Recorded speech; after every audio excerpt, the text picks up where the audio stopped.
Welcome to Agent Red Flags. I'd like to thank Kimberly's Mindstorm for suggesting this topic. I'm going to tell you all of my best tips and tricks for vetting agents.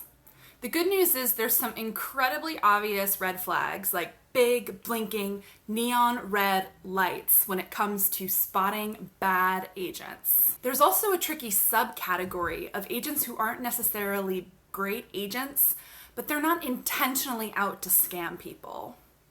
I like to separate bad agents into two categories: nefarious agents who are purposely out to be shady, and agents who have the best of intentions but just don't have the experience, networking, and personality to be a great agent. In this video, I'm going to be focusing on the first kind, the scammers who are out there to get your money, screw you over, and waste your time. I'll have a whole video about the second category. In the industry, these agents are called schmagents, which stands for shady agents. Here's the trick about agents. Technically, anyone can call themselves an agent. It's incredibly easy to hang a shingle, create a website, and style yourself as a literary agent. That's why you, the author, has to do your due diligence to make sure that someone calling themselves an agent is legit. There's a basic formula for what it takes to be a good agent.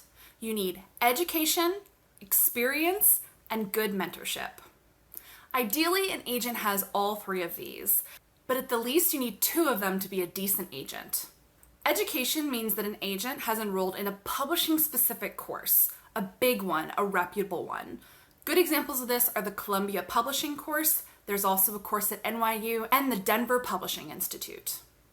You don't have to attend these courses to be a great agent, but many agents in the industry have these certifications on their resume.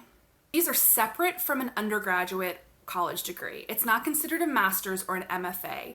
It's a short-term course that you take where all it is a super deep dive into every aspect of the publishing industry. These publishing courses aren't just for potential agents. They're also where editors, publicists, scouts, all sorts of publishing professionals get their start. Because they're well networked into the industry, when you go to these courses, you're taught by some of the industry's greatest, and there's networking as well as job placement in some of these programs. Second is experience. This means that an agent has had prior experience in the industry, whether that means working for a publisher on the editorial side, publishing, marketing, or interning or working as an assistant at an agency. There are a lot of different ways to get started as an agent, but some kind of publishing experience is essential. This brings me to number 3, which is mentors. Often, experience and mentoring go hand in hand, especially if an agent's experience was previously at an agency. Who you learn the business from plays a huge role in the future trajectory of your career.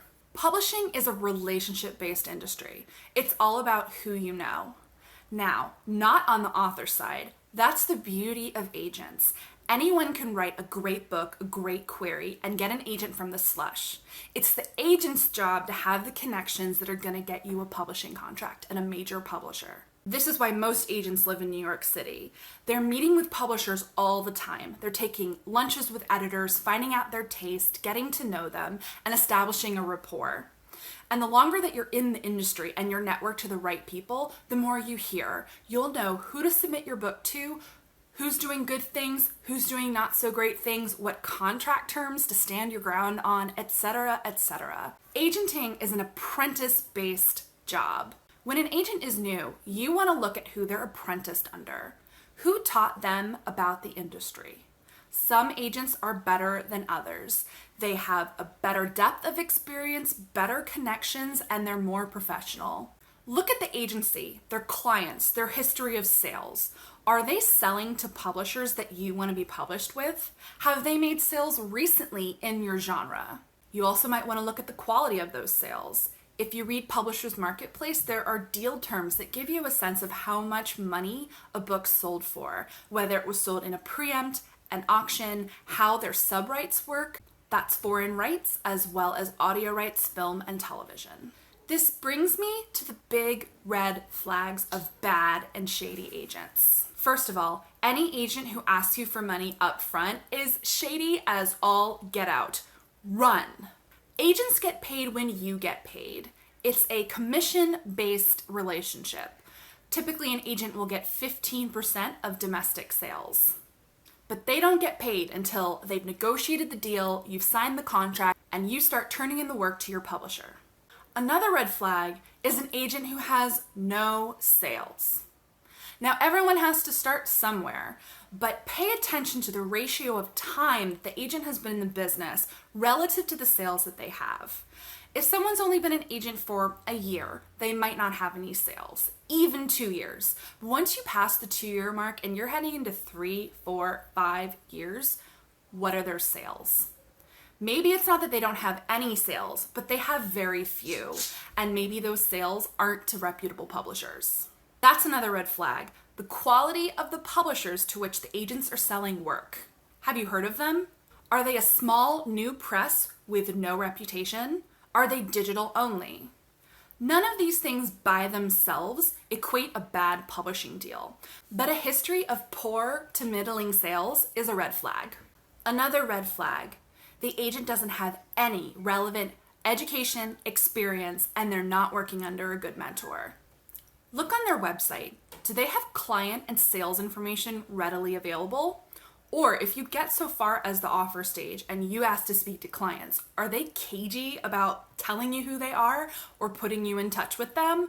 Big red flag.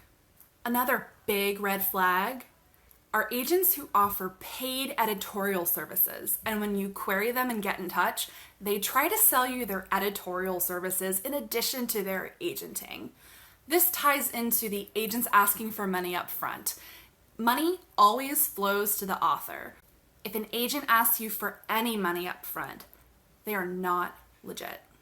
Those are the basics of bad, shady agent red flags. I'll dig into the nuances of a well-meaning but shady agent in my next video. Not all bad agents display these red flags. That's why it's doubly important to get involved in the community and talk to other authors. Authors share information on the DL all the time about agents. Good, bad, middling to amazing. I hope this has helped with your agent research and how you can protect yourself. If you enjoyed this video, subscribe. There is more where it came from, and I hope you have an amazing day.